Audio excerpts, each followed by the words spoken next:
So the Soil Guardians project is a community-focused soil project where we are working with local communities to monitor soils in those local communities. So focusing on allotments, on private gardens, on kind of parkland, anywhere where you have permission to dig a hole.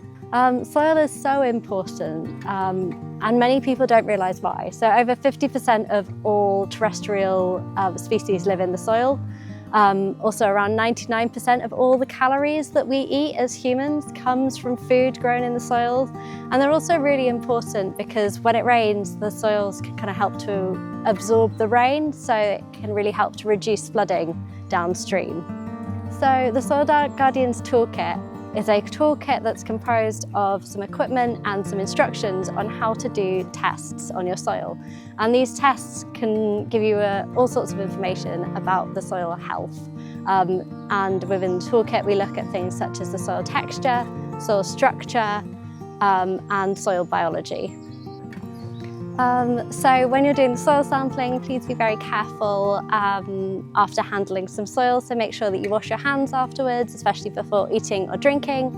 And also make sure that you're being very careful if you're using heavy tools or any of the equipment that you're using. Soil is supposed to be formed of multiple things. So soil is about 50% particles, about 25% water and about 25% air, where it can be in kind of a good agricultural soil.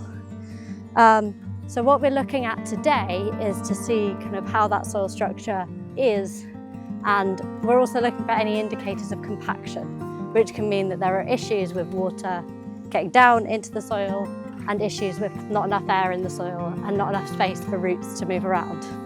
So to do this test, what you need to do is you need to dig out 3 sides of a square, leaving one side of the square alone, and then you lever it out on one side of the square that you have already dug your spade into. So we lever it out like this, and this gives us a really nice block of soil.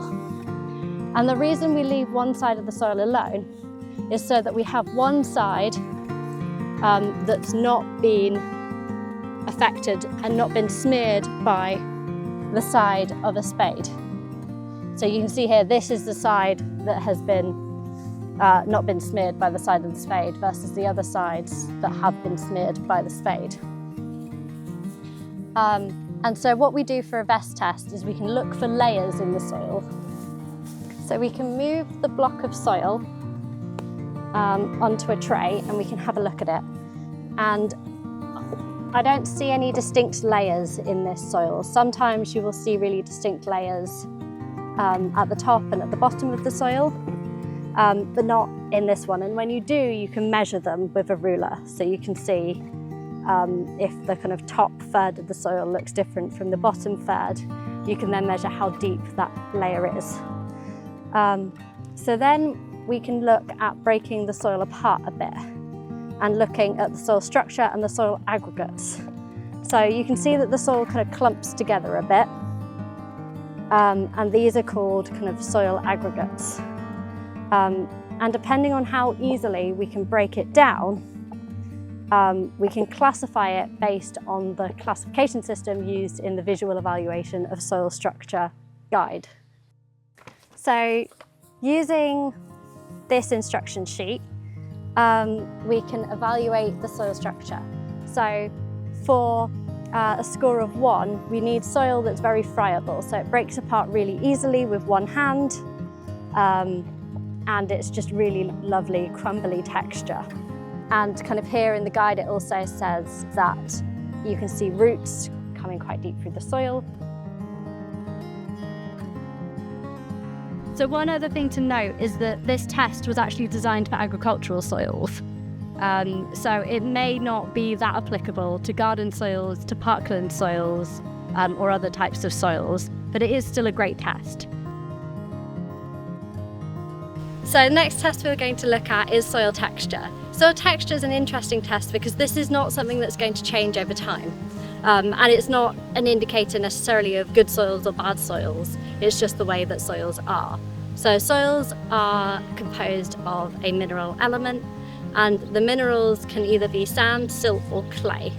And the different quantities of sand, silt or clay within the soil can impact the kind of management of the soil and the way the soil behaves. So for this test, you need to take a small handful of soil and you need to wet it slightly. Only a small amount of water is needed. Oh, that was probably too much water. So I'm going to massage this a bit and actually add a little bit more soil to that because I added too much water. And so you kind of massage this a bit until it forms. So once all of the crumbs have broken down, we've got a nice ball of soil here. And this is where we start to follow the AHDB classification of mineral soils into soil classes flow diagram. We look at the first question, is the soil predominantly rough and gritty? And this is really something you have to feel. And I definitely wouldn't say it's predominantly rough or gritty. So I'm going to go with no for this one. But it's just really important to follow the flow diagram based on what you're feeling in your soil sample. So does the soil mould form an easily deformed ball?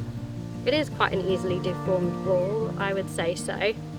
So I may answer yes to this one.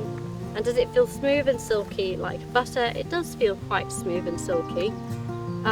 So I may say yes to this and end up with a silt loam. However, if you answered no to this, you would continue on and you would ask if the soil forms into a strong ball. Does it smear? This soil kind of smears, but it definitely doesn't polish. So a polished soil would look very nice and shiny. But this is very much something that takes a bit of practice. The more you do it, the more you'll understand what it feels like for a soil to be rough and gritty and what it feels like for a soil to be really smooth and buttery. So for this test, we are going to look at the rooting depth of the plants within the soil. So we will dig a hole and we need to look at where about 80% of the roots within the soil are found. And so we're going to kind of take an estimate here of where about 80% of the roots within the soil are found. But you can see there's roots kind of all the way through this soil towards the end. But most of the roots are probably held in this kind of upper layer. And so you can mark this with a ruler. And I feel that actually most of the roots are being held possibly within the top kind of 3 centimetres or so. The next test we're going to do is an earthworm count. I've already got a block of soil that's been cut out here. So what we want is a block of soil that's about 20 centimetres by 20 centimetres by about 20 centimetres. And what we're going to do is we're going to sort through all of the soil in this block here and count the number of earthworms. So with this, you need to make sure to really break through all of the soil.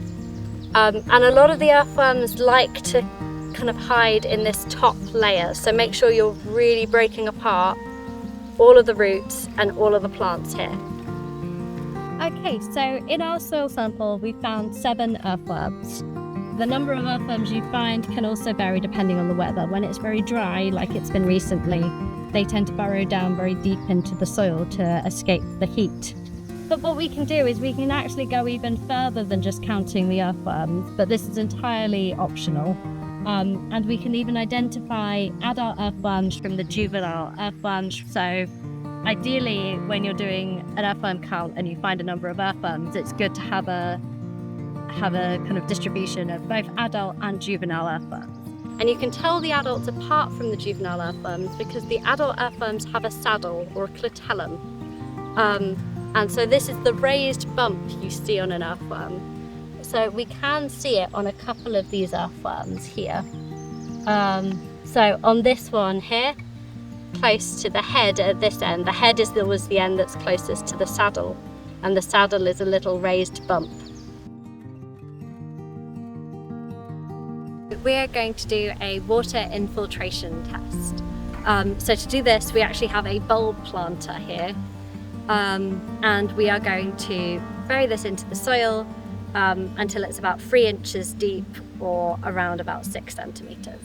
We need to make sure that it's deep enough into the soil that when we add the water isn't just going to kind of flow out into the grass, it's going to go into the soil.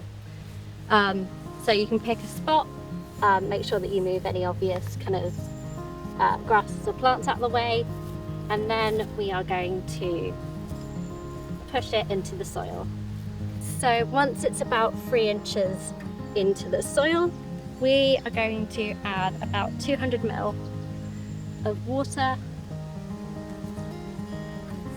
and then we need to wait for that water to infiltrate into the soil. And this is a process that can sometimes take quite a while, but it's really important to set a timer and time how long it takes. If it takes longer than about 10 minutes, just leave it as kind of 10 minutes plus on your form. So water infiltration is a really useful test, as it can kind of let you know if there are any issues with compaction and just how well your water is able to move throughout the soil.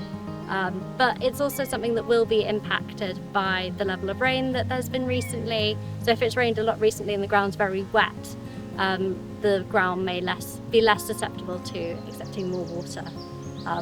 But similarly, if it's been very dry, then the ground may also be very dry and very hard, so water may percolate into it much slower.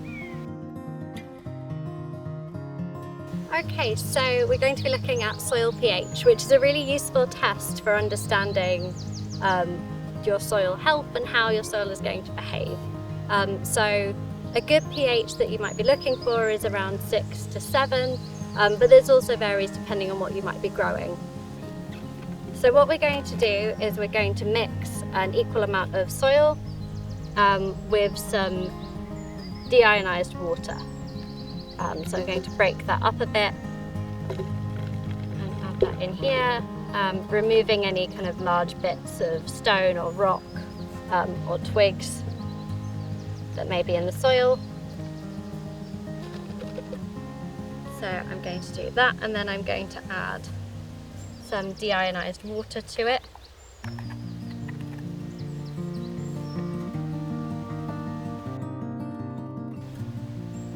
And then I'm going to shake it really, really well.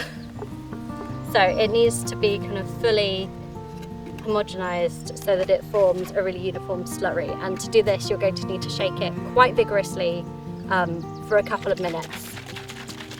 Once it's been thoroughly shaken, we've got to leave it for a few minutes to settle. Essentially what we're doing here is we're mixing the soil and the water so thoroughly that the pH of the soil will also now be found in the soil water. So then we'll be testing this pH of the soil water, and then we can understand what the pH is. And the reason we wait for it to settle is so that when we kind of take the pH reading, it's not a muddy brown colour. So the kind of sediment is going to settle a bit, but hopefully the pH will still remain the same in the water. Once we've shaken the soil water mixture and we've let it sit for at least 5 minutes, we can now take out a test strip and look at the pH that we find in the soil. So we dip this into the soil, being careful not to touch any of the actual soil at the bottom. So I'm going to tilt that a little bit. And then we need to shake it for 30 seconds. After 30 seconds, we can now look and try and match up these colours with the colours that we see here.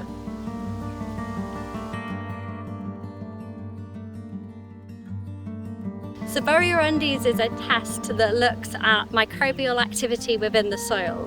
So what we're going to do is we're going to bury a pair of 100% cotton underwear, and we're going to leave it for 2 months. During this time, the microbes in the soil will kind of decompose the cotton in the underwear. And once we dig it up, we'll be able to see how much the microbes have degraded the underwear.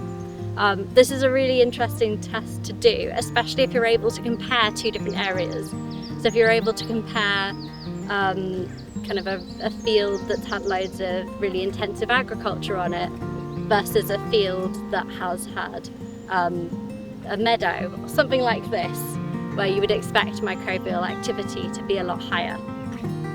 So to bury this underwear, what we're going to do is we're going to dig a small, I suppose, slice in the soil, and we're going to bury the underwear with the waistband facing the top. Okay, so once we've dug a slice in the soil, we can bury the underwear in the slice, and we want to leave only the waistband showing. This way you will be able to find it later when you come back to the spot.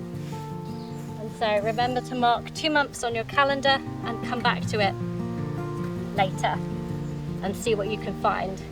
Hopefully only the elastic will be left over.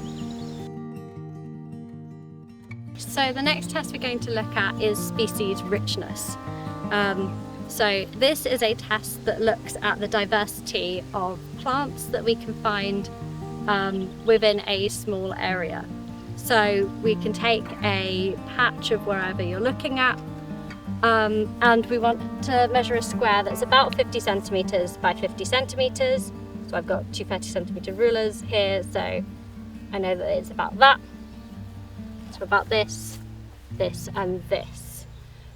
If you have a quadrat, perfect, but if not, rulers will make do. So we know that the square is approximately this area, and we look through here and we try and find as many different species as we can. The next test we're going to look at is called Rhizosheaths. So rhizo refers to kind of the root zone within the soil, and sheath kind of refers to a covering. So rhizosheath, we're looking at how covered the roots of a plant are in soil. So to do this, we can dig a little hole, or we can dig out a plant from the soil. So what we can do is we can take out a plant or a couple of plants, and what we want to do is we want to look at the roots. So we can kind of gently shake the plant and gently pry the plant away from the other plants, and we can look at the roots here. And what we want to do is we want to look at how much of the root is covered in soil.